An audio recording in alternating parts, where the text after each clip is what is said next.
today's episode of On the Ropes with Josh Shernoff, I sit down with the Von Erich brothers. Later, I shine a future star spotlight on Shaheem Ali. But right now, the Von Erichs are on the ropes. All right, I'm here now with Marshall and Ross Von Erich, the Von Erich brothers. Thank you guys so much for taking the time. Man, thank you for having us. All right, we're going to jump right into it here. Obviously, you're no strangers to the professional wrestling business. This is the family business for you guys. At what point in time did you say to yourselves, or maybe individually, did you say, I'm going to be a professional wrestler? I'd probably say it was during our time in Japan. I think right when we got into it, we were still kind of feeling it out, just getting our feet wet. And then I think about halfway through, I think we had just a couple good experiences, some wins, and we're just like, kind of reinvigorated us. And so I think from that point on, we're just like, all right, we're going to pour our guts into this, and just give it our all and give it our best shot and see, where it takes us. So when you got to that point, like in Japan, prior to that, what was what led you into, obviously we mentioned, your father and grandfather and everything. What led you into saying, I'm even going to try? Was that something where it was like, hey, this is what we do in this family? Or So there was a, Harley Race was actually having he was having a wrestling school at the time for World League Wrestling. And my dad told us about it, and I was fresh out of high school. He was in college, and we were, why not? We'll try it. We didn't really, we really didn't have anything else going on at the time. Well, he was about to play college football, and I was throwing discus and playing football as well in high school though. So I thought I was gonna do something after, or college or whatever, discus or whatever. But we went over there, and there were some Japanese scouts over there, and we were just talking like, whoa, this we could travel from this. That'd be cool to see the world from wrestling. And being kids, we always wanted to be like our dad, grow up like, or as a kid. But then as you get older, you start getting different goals. Mine were more unrealistic. I want to be an astronaut, cowboy. I am a cowboy now, so okay. So that one of those dreams came true. Yeah, I was a cowboy or an Indian, so I picked cowboy. So that one was successful, I guess. But we got invited to Pro Wrestling Noah from these Japanese scouts, and that was a big honor that we didn't realize what an honor it was yet. Until we got home after the school was over, we went all out, and we just realized we had a whole new respect for professional wrestling, rather than just doing it with my dad messing around, and it became like wow, this could be something we could do, and we could just stay in shape and work out and, stay active for a reason, and so we got invited over there, and it was just a whole new respect for wrestling. You got over there, and it was just like an NFL sport. Everyone respected it and looked at it like a kind of actual sport, and we saw these guys putting in mouthpieces and just like killing each other, and we were just like, man, this is something that, I'd be proud to do, and so it was very humbling when we first got there. It was a lot of, we were getting stretched, and there was, it was a lot of bumps, a lot of working out. We were American young boys, and so we learned all about Chonko, letting the older wrestlers eat first, and it was just all about respect, and so that was. It put a good mindset or gave us a good mindset for the wrestling business. Anyone that has more years than you listen to them. You can learn something from everybody, and so I think that's when it kind of changed for us. We got to Japan, and we did our first 3-month tour without wrestling. And it was hard, leaving, and for some reason, being in Japan, you expect there to be like great service and Wi-Fi and all that. There was not. We had no Wi-Fi, but I think we were the foreigners that got Wi-Fi in the dojo. So all the foreigners and wrestling Noah. We brought Wi-Fi to the Noah dojo, and wow, all right. Or we complained enough to make it happen. Is that on your Wikipedia page? That's in there along with. Yeah, all right. We're gonna see what we can do about that. It should be, but that's where everything kind of changed. I think changed for us, and we came home. We got to debut in Sedan, Kansas, and I just remember how nervous we were. We couldn't even talk or anything. My dad was there. It was crazy.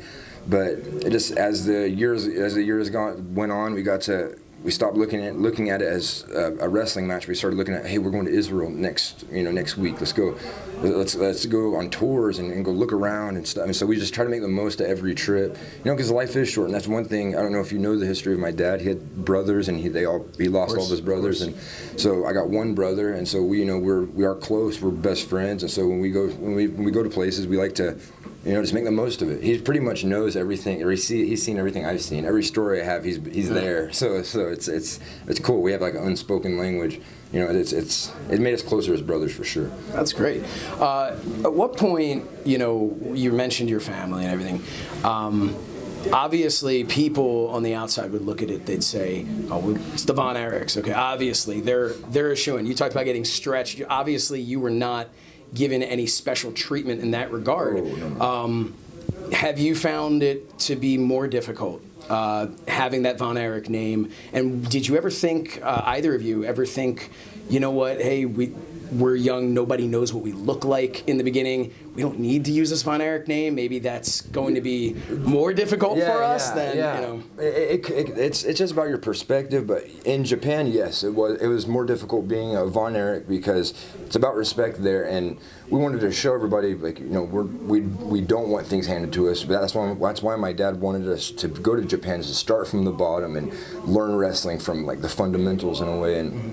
And so us going to Japan, it was, my dad kind of threw us to the wolves a little bit. And he was, when we left, we didn't know what we were going into. He did, we didn't, and it was that send-off. I'll never forget the send-off. He actually came with us for the first 3 days. And I didn't feel like prison, but when he left, it was like, oh, dang, we're here, like Tokyo, Japan. Like I've never left, I had never left the United States before that. I mean, once or twice. And, but in America, it's been nothing but a huge blessing, now that we've worked on our craft in Japan, we have a little bit of the Japanese style in our wrestling. We've thrown some American style in our wrestling as well, but I'd be lying if I said it didn't benefit us. When we go to Dallas, just that name, what my uncles and my grandfather did, it made things so much easier for us. And I can't say that didn't help, that we got ourselves here. It was God-given, and so we take that name with high honor, and it's like a responsibility. There was pressure at first, but this is how you look at it. These are the cards that we're dealt, and so we're just gonna go out there and we perform our best. We give it everything we have, and we feel like we're not letting, we're not doing anything to the name. That's what my uncles did, Right, you're carrying that legacy with you. It's our only choice. Right. Yeah. Let's talk about wrestling boots versus bare feet. I'm barefoot. You're barefoot and you wear boots. Yeah. Was that obviously I'm assuming there was a choice. Nobody said to you, hey, listen, you need to be the one who's barefoot. Or did somebody say to you, you're the one who needs to be barefoot? So I asked my dad the pros and cons because I've never really been into wrestling with shoes on. When I started the training camp, they asked me to go buy shoes, and I bought shoes. I put them on when I walked into the facility, and I was like, I just hate wearing. Like right now, I'm wearing shoes because it's cold outside. Yeah. But I do not wear shoes ever. My feet are disgusting. It's not a gimmick. That's real life. That's true. And it's true. And so because I use my feet, and so I like it because I get to pack light. I have my trunks. That's it. Put them in my back pocket, and I'm ready to work. I can take my business wherever I go. And kick pads and all that stuff. It's a little more complicated for them. Mm-hmm. But yeah, I think I do it for the. I guess it's easy. Makes life a little easier for me. And was that something that you ever considered? Like, hey, maybe we should both be barefoot. Well, so you tried to get him. He kind of, yeah. Well, he got it too. He got it first, and I was like, how's it gonna be? Two guys barefoot. I don't know. It's just. But I'm more comfortable. I feel like, and I'm more comfortable barefoot, as well. But I think in wrestling, it's just been always. I've never even thought about going barefoot. As soon as he did, I was just like, I'm just gonna wear boots. I just don't like the idea of both of us being barefoot for some reason. I don't know why. Still to come, part 2 of my sit-down interview with the Von Erich brothers. But when we return, I'll shine a future star spotlight on Shaheem Ali. We'll be right back. Here's a story.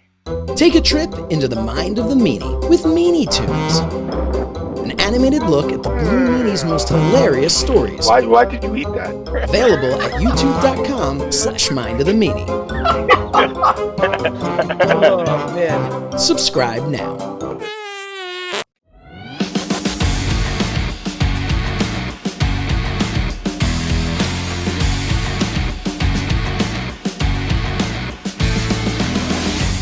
All right, I'm here now with Shaheem Ali. Thank you so much for taking the time. We want to shine a future star spotlight on you right now. So why don't we begin by you just kind of telling everybody at home watching who you are.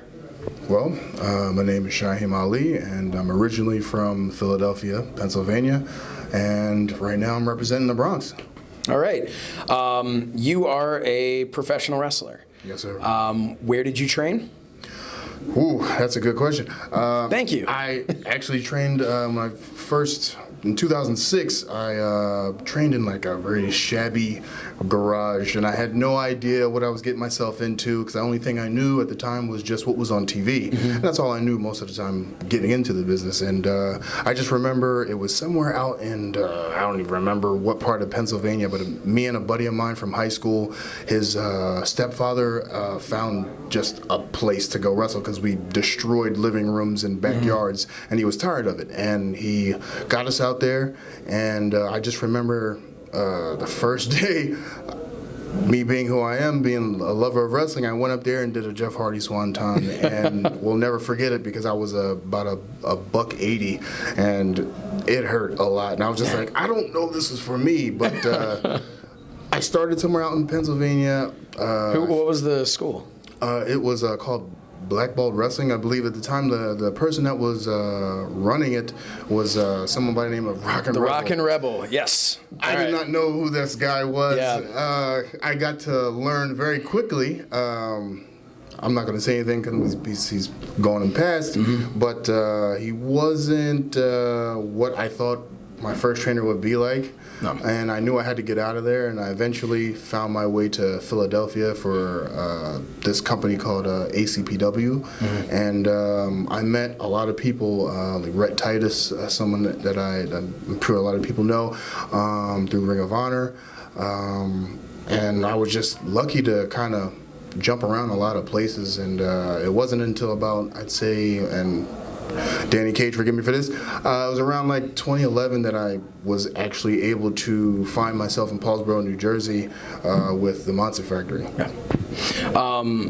At the Monster Factory, they have a lot of trainers that'll kind of cycle in and out. They have a lot of guest trainers that'll maybe come in at times. Who are some of the people you had an opportunity to train under? Bill Wiles, Blue Meanie, and I didn't get a chance to train with X-Pac, but I know he was over there. And Larry Sharp, when he was still around, God rest his soul, and Danny Cage. So how long did you train before you had your first match? Ooh, Rock and Rebel rushed me into the business. I'd say about 2 months, and I barely knew a thing other than going over the ropes and how to get my ass kicked. Wow. So today, where are you wrestling now? Where can people find you? Right now, I'm actually, to be honest, I'm a free agent, and it's very exciting. I was with Ring of Honor Wrestling for about 5.5 years. I was in a tag team called Coast to Coast with Leon St. Giovanni. And currently we have gone our separate ways, and I have not yet to re-sign with Ring of Honor, so I'm just kind of going back to just enjoying the independent scene and then seeing what else is out there. So what's your, we have a thing on the show where we'll ask, what's your shoot job? What is it that you're doing in the meantime? Because I'd have to imagine, for most of us, until you reach a certain level in the business, you're not paying all of your bills, at least with that, and we all have to have something else on the side. So what are you doing? Right now I'm a lab technician in Manhattan. It's a pretty cool job. It's a 9-to-5 type deal. I'm able to take care of my kids and still be able to support what I love. How many kids do you have? Two. Two? How old are they? My son and my daughter. My son is 8. My daughter is 7. Joseph and Isabella. They're not like me, but that's a lie. Is that good or bad? My daughter takes after me. My son is more. He's more loving, so to speak, more sentimental like his mother. But my daughter is like me. She wants to go. She wants to wrestle. She wants to fight. She wants to just engage. Wow. She can't help it. I love it. That's awesome. Yeah. So, what would you say your motivation is? Talking about you have a family, you have your 9-to-5 job.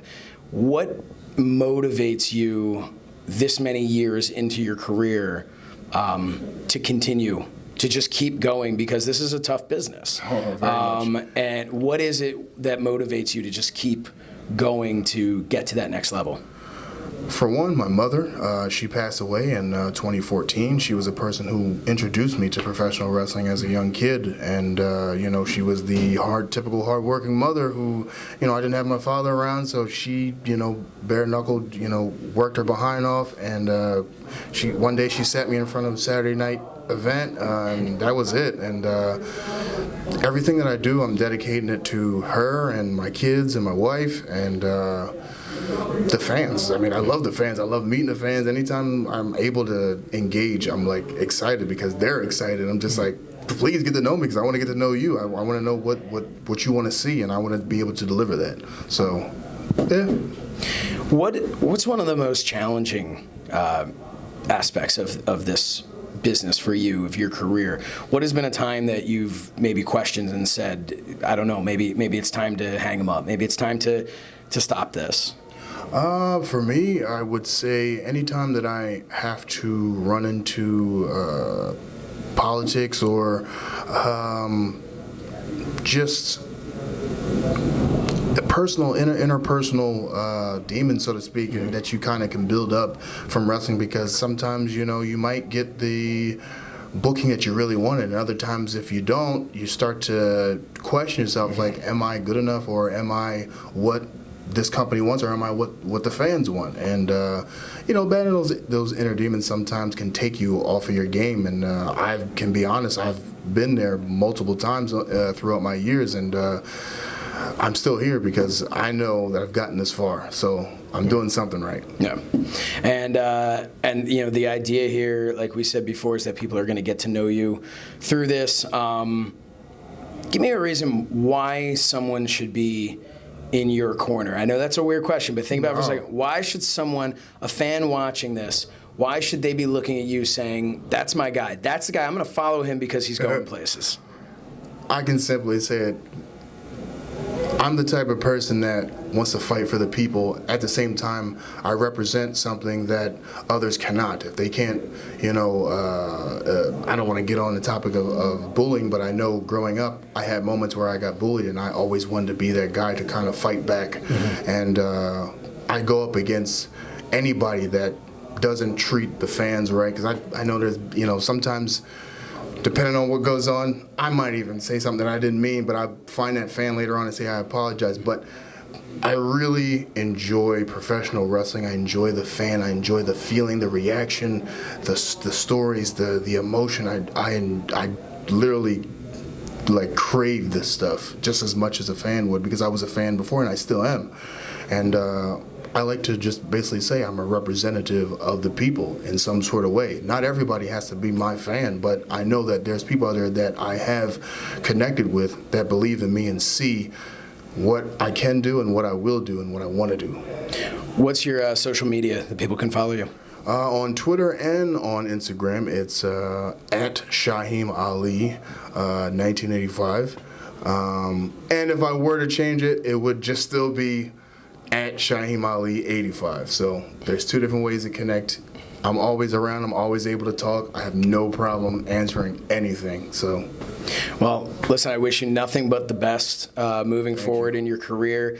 And I think I speak for everyone watching where I said we're excited to see what's next for you. Free agent, going out there, and I love wrestling, man. I'm excited to see where you're gonna end up. Nothing wrong with that, man. You gotta go out there and enjoy life. You can't sit back and just have those what ifs, because if you do that, you'll be 70 years old complaining about with regrets, I should right? have. Yeah. And I'm doing a lot of should haves now. So. One thing is for sure, yeah. When you're 70 years old, you're gonna look back and you say, I did it. Not I should have. I want to do as much as I possibly can. Especially I want to inspire the youth and inspire those that are my age.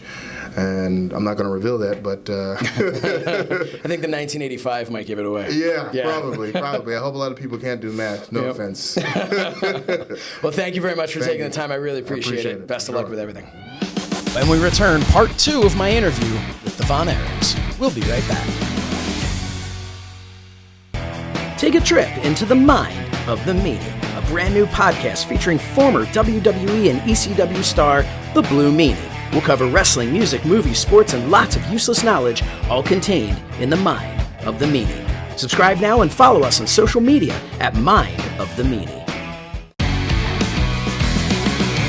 What would you say were some of the most difficult, some of the toughest moments in your career to date? And then also, what have been some of the most rewarding, what have been the best moments so far in your career?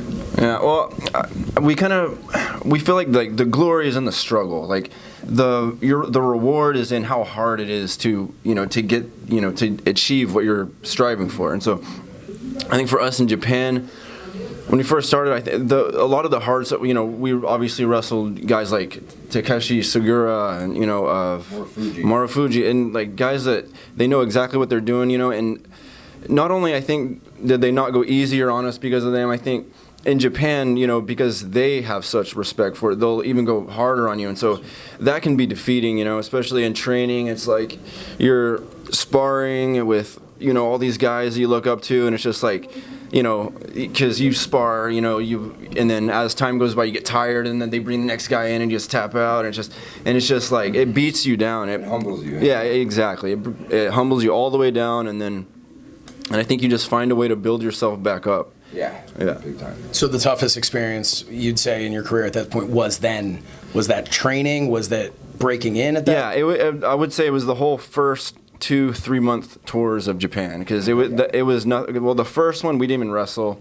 It was mostly putting the ring together, cleaning the dojo, making the food for the wrestlers, carrying their bags, just everything that we could do to serve them. Like that's what we're taught. That's what you do. You're respectful. All it's respect. It's all about respect over there, and I think that was one of the main benefits. I think is just respect for the business and for the other wrestlers. I think, and not to mention the language barrier. The language barrier sure. that made things difficult because we didn't want to come off as young snobby kids. That's what we've been like our whole life. We didn't want to ever come off like that. And my dad's made us earn everything. We grew up on a farm in Texas, building fences and stuff. So like we weren't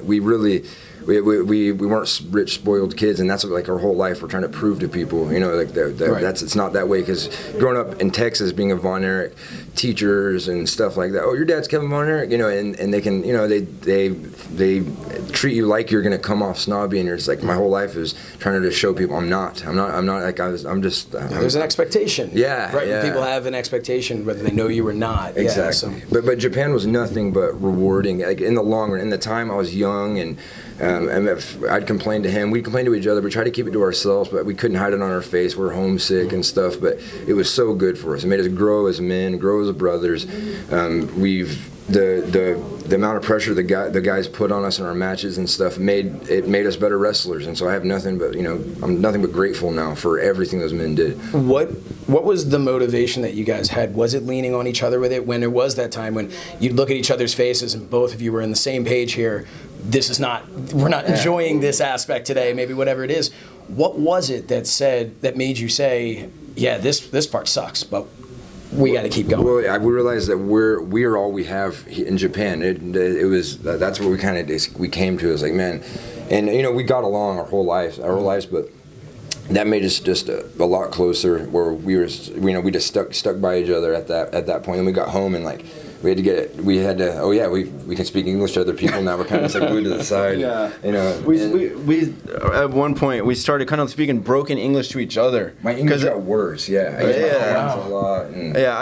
I use maybe like 5 times in a sentence. So I'd just be like, maybe I go to store, okay? Or just used to cutting out some of the other exactly. not necessary parts of the sentence. Yeah, but yeah, like you were saying, when you see your brother over there, you see the look on his face, and he's dealing with the exact same things you're dealing with. Where he comes from, and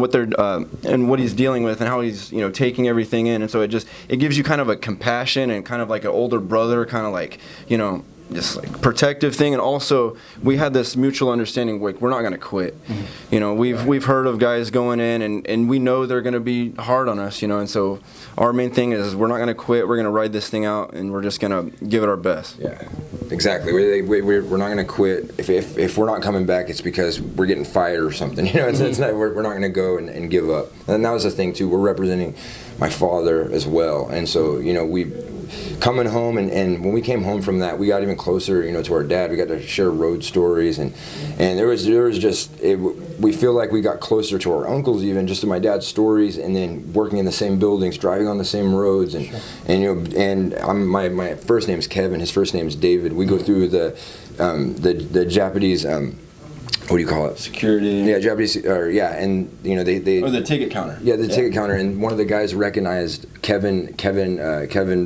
Atkinson and David Atkinson. He said, 20 years ago, the Von Erich brothers came through here, and we're Kevin's sons. And the guy was like, got teary-eyed. Wow. And we're just like, wow, with the history that my uncles and grandfather they have in Japan and just all around the world. And so it was just it was like this is a big opportunity. Let's not quit. Definitely not quit. For as much unfortunate tragedy your family had, and obviously for your father to have to deal with all of that, you still have in the wrestling business the legacy. Everybody thinks of the Von Erich family in such a positive light, even with everything that happened.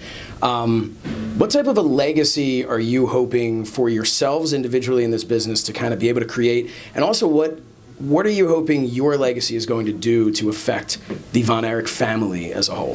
This might answer your question. We were working in. We got back from Japan and we were just doing some spot shows and stuff. But then we started coming in the Dallas area and Texas area, and we were in Burleson, Texas, a small country town, and it was our first time main eventing a show, and we're the main event right now. These people came to see us. And we saw like these kids just kind of just like hovering by us, like these little boys just hovering by us. And I remember the way a wrestler makes you feel when you're 8 years old. You think like, wow, this guy's larger than life. This if you're a wrestling fan, and that platform is really important. And a lot of wrestlers they get to that point, and sometimes they'll forget, that kid was you, and what you say, he's going to remember forever, and you can use that as that platform for good, and there's a lot of kids with come from broken homes, coming to a wrestling match just to get away from all the crap they got going on at home. And so it is a good time, just love on kids, and that was what was keeping us in it until this huge blessing MLW came, and now it's just like we're going on the East Coast, and we're wrestling in Philadelphia, Chicago, Milwaukee, New York, like places we couldn't imagine we'd be wrestling in, and to know that the people are behind us too. And as far as legacy goes, I'm not sure. We're still in it, and right now this is one of the funnest parts of our career, I think, at this point in time right now. And I know I think just our legacy is trying to make the most of every moment we have.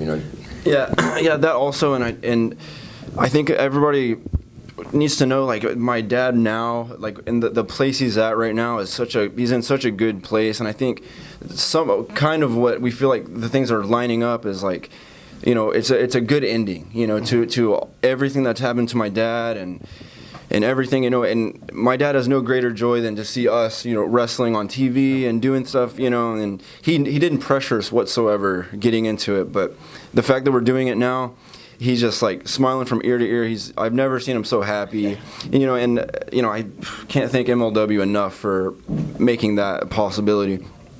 And but yeah, we feel like now it just we want people to see that it's okay for my dad. He's not living in some some sad life somewhere. He's the happiest guy I've ever met. He's got fantastic. He's got this plastered on smile that's just genuine. He's just so joyful, and it's I was going to say, something my dad said to us that I'll never forget is he was saying, life isn't about the destination. A lot of guys spend their whole life trying to get to a certain point, and my dad's like, it's about the journey. It really is about the journey. You can waste your whole life trying to get to that destination when, life is about the little things. You're baking and eggs in the morning, your kids in the room laughing or whatever. It's little things, and when he was saying that, we really are trying to just learn from his mistakes and take what he says to heart, and we really are trying because we're human. You wake up and you am I doing the right thing? Am I in the right place? But when you come to a show and you get to encourage somebody. Sometimes we get an opportunity to even like pray with somebody. You know, that comes, people coming like sick or like I was saying, broken homes or whatever, and our faith is important to us, and so it's you know, it gives, that's what we are. You know, wrestling is just a platform. You know, wrestling is just a platform for other opportunities, but we're just happy. We're happy to be here. That's it. Well, I wish you guys nothing but the best and future success, and thank you very much for taking the time to talk with me. Thank you, man. Appreciate it. Thank you to my guests. I hope you enjoyed today's episode. Join us again next time for another edition of On the Ropes with Josh Shernoff.